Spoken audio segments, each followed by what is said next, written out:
नमस्कार, हरियाणा न्यूज देख रहे हैं आप और मैं हूं आपके साथ हितेंद्र। आपका स्वागत है हमारे खास कार्यक्रम हरियाणा डायरी में। इस कार्यक्रम का एक ही उद्देश्य है कि आप तक हरियाणा के हर उस विकास की जानकारी पहुंच पाए जो मुख्यमंत्री मनोहर लाल के नेतृत्व में लगातार किया जा रहा है। तो बने रहिए हमारे साथ और देखते रहिए हमारा खास कार्यक्रम हरियाणा डायरी।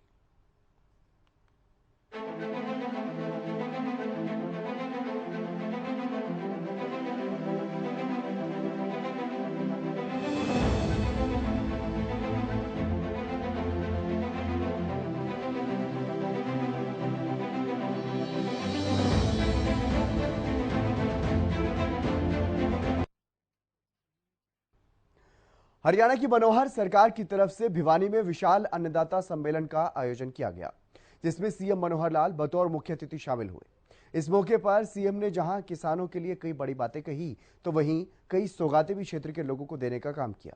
इसके अलावा किसानों की प्रगति का दावा भी किया है। ये रिपोर्ट आप देखिए।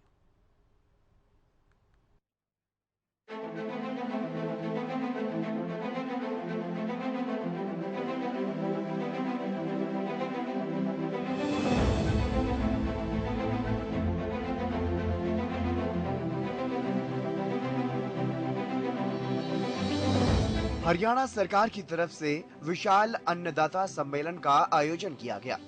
ये कार्यक्रम भिवानी के लोहारू में आयोजित किया गया। किसानों की आवाज बुलंद करने वाले प्रखर नेता पूर्व प्रधानमंत्री चौधरी चरण सिंह की जयंती के मौके पर इस कार्यक्रम का आयोजन किया गया। इसमें सीएम मनोहर लाल ने बतौर मुख्य अतिथि शिरकत की। कार्यक्रम को संबोधित करते हुए सीएम मनोहर लाल ने कहा कि आज किसान की प्रगति हुई है। इस मौके पर उन्होंने पूर्व प्रधानमंत्री और किसानों के मसीहा के रूप में जाने जाने वाले चौधरी चरण सिंह को भी नमन किया और साथ ही विपक्षियों को आड़े हाथों लेते हुए नजर आए। आज किसानों के मसीहा चौधरी चरण सिंह जी का आज जयंती का दिन, अन्नदाता सम्मेलन, इस कार्यक्रम का नाम सबसे पहले मैं किसानों के उस मसीहा जिन्होंने सारा जीवन किसानों के लिए लगा दिया, हमेशा हमेशा वो अमर रहें, उनको अपनी हरियाणा सरकार की ओर से मैं खुद भी चरणों में श्रद्धांजलि अर्पण करता हूं, उनका सम्मान पूर्वक अभिनंदन करता हूं। ये गांव सिंघानी गांव, ये इलाका, इस इलाके के अंदर बहुत मेरा, जब मैं संघ के काम में घूमता था, बहुत ही आना जाना घूमना होता था, चाहे पहाड़ी गांव हो, गिगड़ाऊ गांव हो, बरालू हो, झांझड़ी हो, कुडल हो, आसपास के सब गांव। और वो समय था जब हम कहीं शाम को पहुंच गए और मानो उस गांव में रात को रुके, जिस रास्ते से मोटरसाइकिल लेके मैं जाता था, अगले दिन पता होता था कि वो पूरा उस सड़क के ऊपर रेत का पहाड़ उड़ के आ गया सड़क के ऊपर, अब रास्ता नहीं है, बंद हो गया है। ये उस समय की बात है, सन 82-84 की बात।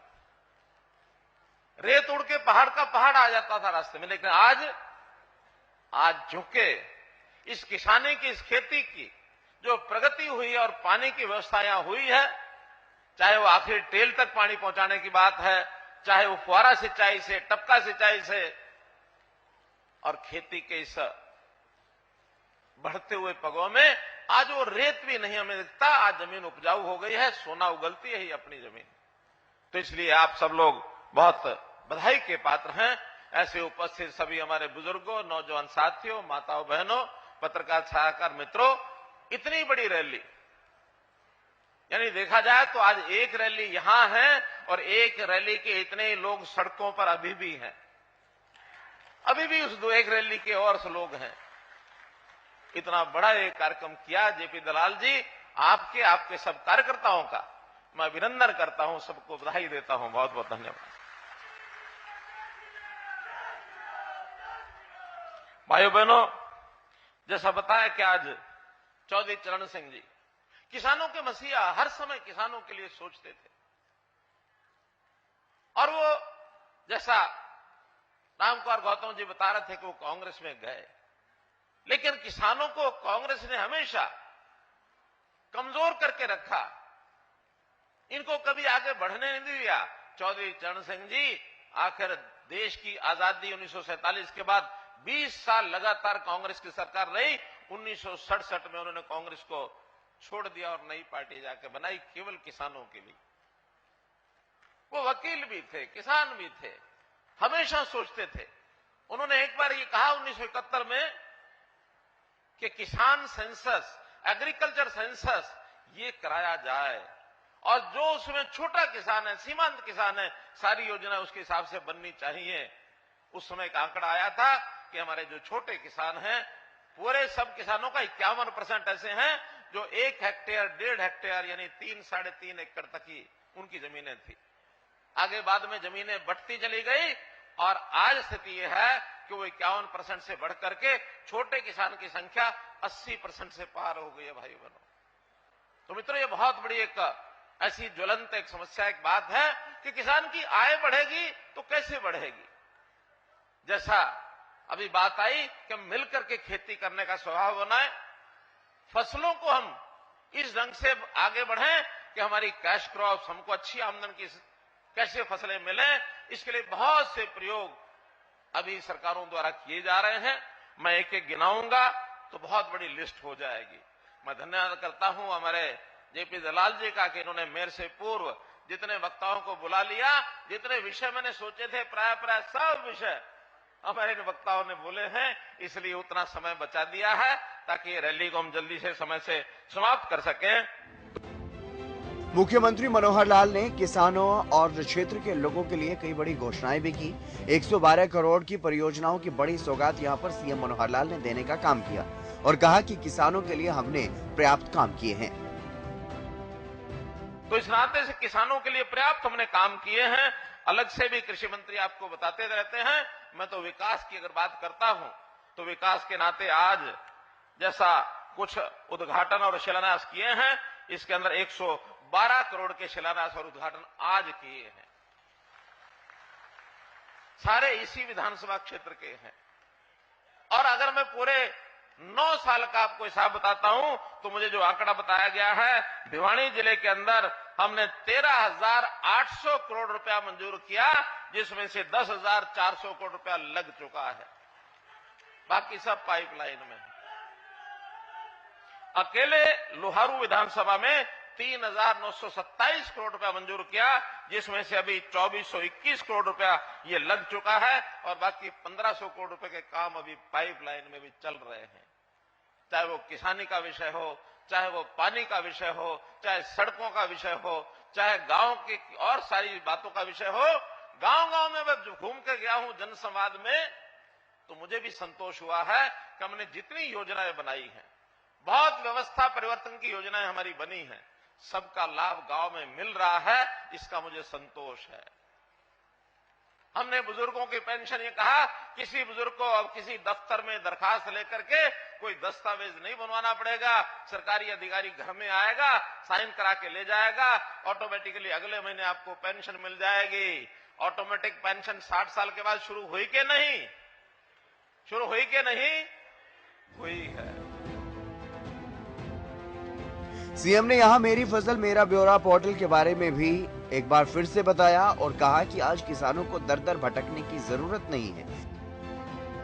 किसानों की आय बढ़ाने पर फोकस किया जा रहा है। आज किसान लखपति और करोड़पति बन रहे हैं। किसानों का हर प्रकार का हिसाब किताब, क्योंकि आईटी का जमाना आ गया है, अब किसान को दर दर भटकने की जरूरत नहीं है।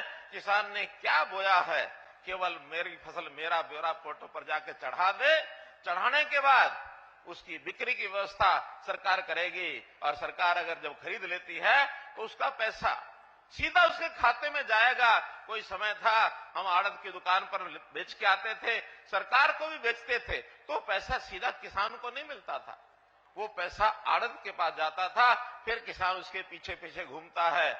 आज स्थिति उल्टी हो गई है। आज हमारे दुकानदार भाई वो आकर के किसान को पूछते हैं, भाई मुझे कुछ 10-20 लाख रुपया चाहिए, आपके खाते में है तो मुझे दे दे। आज उल्टा काम हुआ कि नहीं? आज किसानों के खातों में पैसे आते कि नहीं है?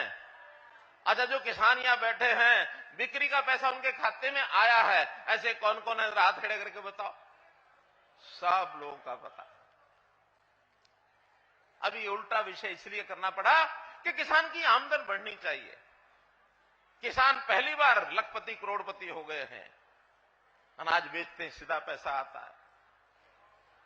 अब हमने नए सिस्टम में क्या, खाद यानी हमारा जो यूरिया है, यूरिया का छिड़काव इस इलाके में कितना उपयोग होता होगा कितना नहीं, लेकिन जो नहरी इलाका है उसमें तो खूब उपयोग होता है। पहले पीठ के ऊपर लेकर के हम मशीन से चलाते रहते थे, फुहारा डालते रहते थे। आज हमारे जेपी दलाल जी ने यत्न करके ये कहा कि ड्रोन उड़ाओ और ड्रोन से और हम जो नैनो यूरिया वहां छिड़केंगे, ये छिड़कने का काम बहुत ज्यादा तो नहीं, लेकिन एक 15% किसान करने लग गए हैं इसको। 15% किसान अब किसी को पीठ के ऊपर अपना डब्बा रख करके और वो पंप नहीं मारने पड़ते। अब तो एक ड्रोन के अंदर दवाई डाल देते हैं और हाथ में कंट्रोल रख करके और ड्रोन चलाया जाता है। और प्रधानमंत्री जी ने कहा कि ये काम तो खेतों में जो हमारी बहनें काम करने लगी जाती है ना, आसानी से उनको थोड़ा सिखा दोगे तो आज तो बच्चे भी उसका कंट्रोल हाथ में रख करके बटन और ड्रोन को चला लेती हैं, हमारी बहनें भी चलाएंगी। तो उसका नाम भी क्या, ड्रोन दीदी। उस ड्रोन का नाम ही रखा ड्रोन दीदी, नमो ड्रोन दीदी तुम्हारी बहन, हाँ, जिसको छोटा हेलीकॉप्टर कहे हैं। अब ये आज के जमाने की चीजें हैं।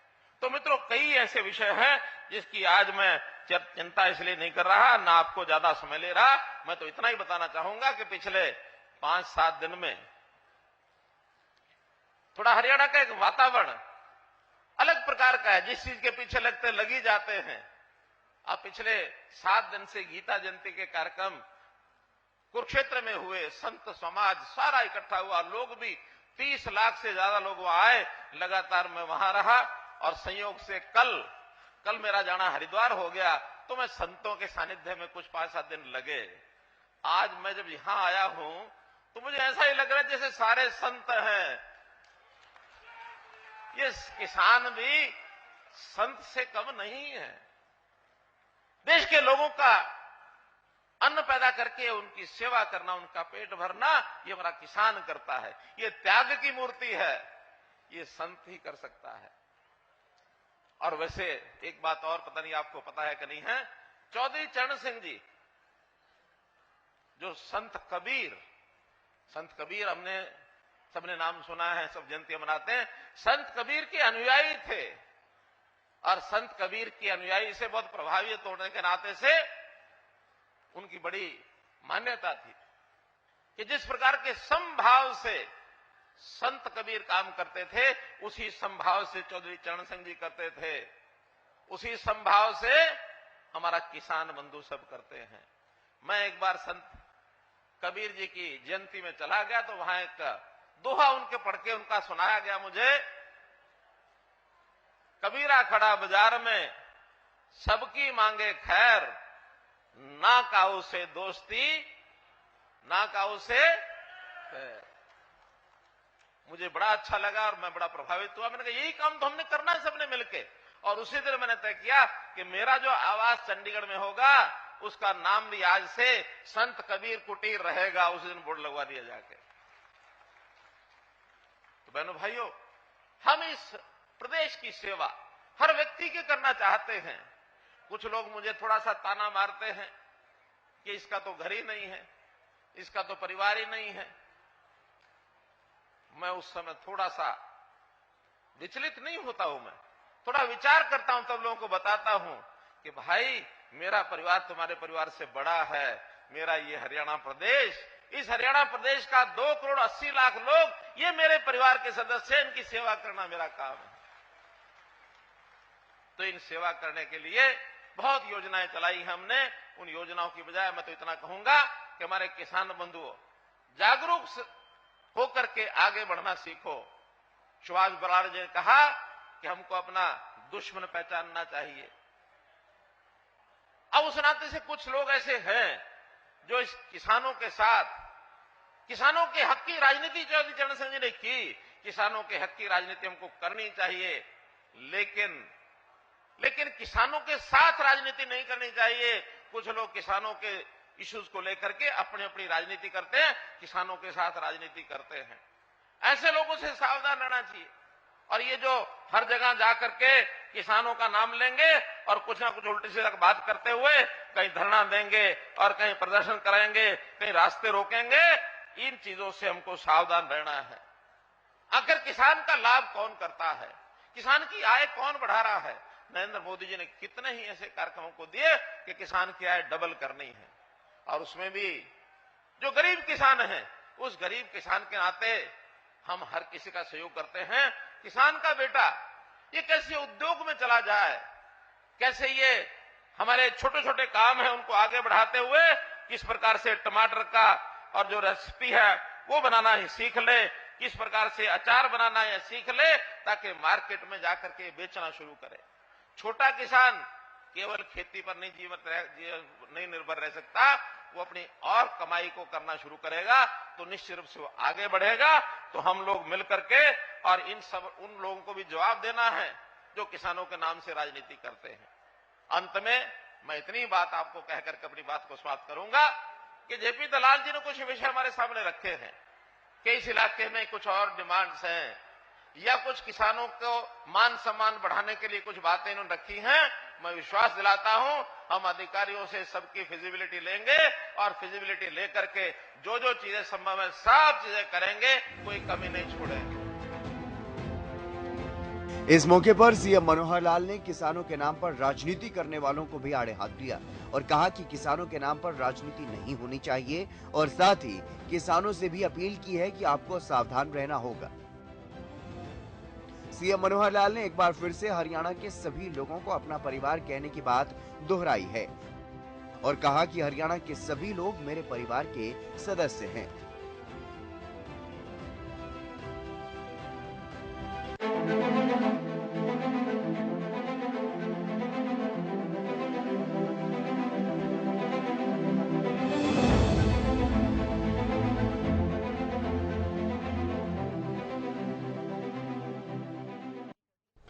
मनोहर सरकार में लगातार पारदर्शिता के साथ सारे काम हो रहे हैं और जो लोग कोताही बरतते हैं उन पर कार्रवाई भी होती है। सीएम मनोहर लाल ने पिछले दिनों गुरुग्राम में औचक निरीक्षण किया। इस दौरान जैसे ही गंदगी देखने को मिली, तुरंत सीएम ने अपना कार्रवाई वाला चाबुक चला दिया। ये रिपोर्ट आप देखिए।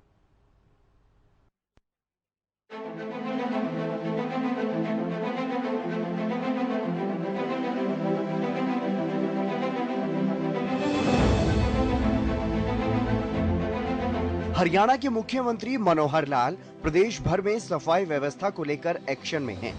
लगभग एक सप्ताह पहले जिला उपायुक्तों, जिला नगर आयुक्तों, नगर निगम आयुक्तों व अन्य वरिष्ठ अधिकारियों के साथ बैठक की। मुख्यमंत्री मनोहर लाल ने शहरों में सफाई व्यवस्था दुरुस्त रखने के निर्देश दिए। उन्होंने कहा था कि वो स्वयं या फिर अलग अलग टीमें शहरों में जाकर के सफाई व्यवस्था का औचक निरीक्षण करेंगे। 21 दिसंबर को खुद मुख्यमंत्री मनोहर लाल गुरुग्राम पहुंचे और गुरुग्राम शहर की सफाई व्यवस्था का औचक निरीक्षण किया, जहां उन्होंने सफाई व्यवस्था दुरुस्त न होने पर एजेंसी पर 1 लाख रुपए का जुर्माना लगाया। इतना ही नहीं, सफाई कर्मचारियों के सुपरवाइजर से लेकर के संयुक्त आयुक्त व आयुक्त पर जुर्माने की कार्रवाई की गई। विषय यह है कि स्वच्छता को लेकर के पिछले दिनों हमने एक योजना बनाई थी सभी नगरीय इकाइयों में, और जहां कूड़े के ढेर जगह जगह पड़े हैं उनकी सफाई होनी चाहिए। 30 नवंबर से और 10 दिसंबर तक पूरे प्रदेश के सभी 88 सिटीज़ उनमें सफाई अभियान चलना चाहिए। और ऐसा नहीं कि अचानक किया है, हमने उसी समय बता दिया था। डिप्टी कमिश्नर के साथ 2 बार हमारी वीडियो कॉन्फ्रेंस हुई थी कि भी किसी भी समय 10 तारीख के बाद कभी भी औचक निरीक्षण हो सकता है। और हमने अपने मंत्रियों के जिम्मे भी लगाया कि किसी भी शहर में जाकर के औचक निरीक्षण करें। गुरुग्राम मैंने अपने जिम्मे लिया था और रात्रि को मैंने बता दिया था। मन में यही था कि रात्रि को पता रहेगा तो शायद एक रात में कुछ ना कुछ और भी काम कर सकते हैं। तो हमारे यहाँ के जो म्यूनसिपल कॉरपोरेशन के लोग हैं, उसमें कमिश्नर हैं, बाकी लोग हैं, अपनी मेहनत करने में कोई कमी इन्होंने छोड़ी नहीं। फिर भी जो कमियाँ नहीं रहनी चाहिए थी वो कमियाँ भी मिली हैं। तो इसलिए सिंबॉलिक तौर पर हमने थोड़ा सा इनको फाइन भी इसलिए लगाया ताकि इनको भी सुधरना चाहिए और उसका मैसेज बाकी जगह भी जाना चाहिए। तो सबसे पहले तो कमिश्नर कॉरपोरेशन MCG 15 दिन की उनकी सैलरी, ये उनके ऊपर फाइन किया है। और फिर जॉइंट कमिश्नर, उनके ऊपर भी 1 महीना प्लस 5,000, ये उनकी भी सैलरी में से उनके ऊपर जुर्माना लगाया गया है कि आगे उनको सबको ठीक होकर के आगे बढ़ना चाहिए। और एक सिंबॉलिक ही है, मुझे ही पता है कि बड़े ऑफिसर्स को महीना 15 दिन की सैलरी का कोई बड़ा अंतर पड़ने वाला नहीं होता है, लेकिन फिर भी एक सिंबॉलिक चीज़ कि ये चीज़ हम आगे ठीक रखें सारे विषय को। और साथ ही उसके नीचे भी, चाहे वो SDO हैं, SDO पर्टिकुलर्स एक जोन के हैं, वो SDO, हाँ, जोन नंबर 2 में एक SDO, उसके ऊपर 4,000 रुपये का जुर्माना, सीनियर सैनिटरी इंस्पेक्टर 3,000 रुपया, असिस्टेंट सैनिटरी इंस्पेक्टर 2,000 रुपया और फील्ड ऑफिसर उसके ऊपर 1,000 रुपया। और फिर कंपनी का एक सुपरवाइज़र, जिसके ज़िम्मे एक पर्टिकुलर जगह का सुपरविजन करने का था, सिंबॉलिक तौर पर, क्योंकि कमी उसने भी अपनी मानी कि हाँ मेरी भी कमी है, वहाँ शिकायतें मिली कि दिन भर आकर के और ये बैठते हैं और काम नहीं करते हैं, चाय पी के ही चले जाते हैं, थोड़ा काम करते हैं, उसने भी माना। तो सिंबॉलिक तौर पर 10 रुपया फाइन उसके ऊपर भी लगाया, मजदूर है हालांकि, लेकिन उससे पूछ करके कि तुम्हारी कमी है, कहाँ कमी है, फाइन कि जैसे आपकी मर्जी, तो 10 रुपया क्या मैं भर दूँगा, कोई बात नहीं होती बड़ी। लेकिन हम हर व्यक्ति अपनी जिम्मेवारी से दाएं बाएं ना हो, अपनी जिम्मेवारी को पूरा करना सबका ये जिम्मेवारी है, सबका दायित्व है। बड़ा शहर है और बड़े शहर होने के नाते से काम भी ज़्यादा है। यहाँ कुछ जो सैनिटरी के जो वर्कर्स हैं, जो म्यूनसिपैलिटी कमेटी के जो वर्कर्स हैं, वो स्ट्राइक पर भी हैं। तो भी स्ट्राइक होने के बावजूद भी यहाँ काम एकदम 100% सेटिस्फैक्शन नहीं कह सकते, फिर भी अच्छा हुआ है। साथ ही कुछ जो सफाई कर्मचारियों ने अपने रिक्वायरमेंट बताई कि हमारे यहाँ जो इंस्ट्रूमेंट्स है वो कम है, उसके लिए इमीडिएटली हमको जैसे कुछ चाहिए, हाथ रेडी चाहिए, रिक्शा रेडी चाहिए, टिप्पर चाहिए। तो इसके नाते से हमने CSR के फंड में से, हमारे पास अपना सरकार के पास भी होता है, जो होता तो कंपनियों का है, लेकिन सरकार के डिस्पोजल पर रखते हैं कि आपको किसी ठीक जगह पर इसको खर्च करना तो कर सकते हैं। उसमें से 1 करोड़ रुपया इनके लिए मंजूर किया है, जिसमें 200 हाथ रेडी, 150 रिक्शा रेडी और 10 टिप्पर, ये इमीडिएटली और उस CSR में से जो भी कोई फॉर्मेलिटी पूरी करके और तुरंत खरीदेंगे और बहुत जल्दी खरीद करके और ये सफाई के काम में लगा दिया जाएगा। इससे अधिक आवश्यकता यदि होगी तो कॉरपोरेशन अलग से उसका टेंडर करके, और इनको छूट दी है कि कोई भी कमी, खास करके जो इम्प्लीमेंट्स हैं उनकी नहीं रहनी चाहिए। मैन पावर यहाँ पर्याप्त है, आवश्यकता तो उसको भी बढ़ा सकते हैं। कंपनियों को भी ये कहा है, एक कंपनी पर भी फाइन लगाया हमने 1 लाख रुपया, जिस कंपनी ने रोड साइड पर जो नाले हैं, ड्रेन्स हैं, उसकी सफाई करके मिट्टी बाहर पड़ी हुई है 2-2 ढाई महीने से, तो उस कंपनी पर भी 1 लाख रुपया जुर्माना हमने किया है। तो ये सारे काम जल्दी से जल्दी शहर को सुंदर बनाने के लिए जो भी आवश्यकता वो आवश्यकता सरकार पूरा करेगी। इनके अपने जो डिस्क्रिप्शन पावर है उसको यूज़ करें, और कोई चाहे कंपनी है चाहे इंडिविजुअल है, किसी को भी लापरवाही बरतने के लिए परमिशन नहीं दी जाएगी। 1 महीने बाद फिर से एक बार इसी प्रकार का ऑब्जर्वेशन दोबारा किया जाएगा। और इसके बाद एक बार फिर से मुख्यमंत्री मनोहर लाल ने अधिकारियों को चेतावनी दी है कि 1 महीने के बाद एक बार फिर से औचक निरीक्षण होगा, तब तक सफाई व्यवस्था दुरुस्त हो जानी चाहिए। सीएम ने इस दौरान लोगों की समस्याएं भी सुनी। स्थानीय लोगों ने साफ सफाई की समस्या को लेकर के ही सीएम के सामने अपनी बात रखी थी।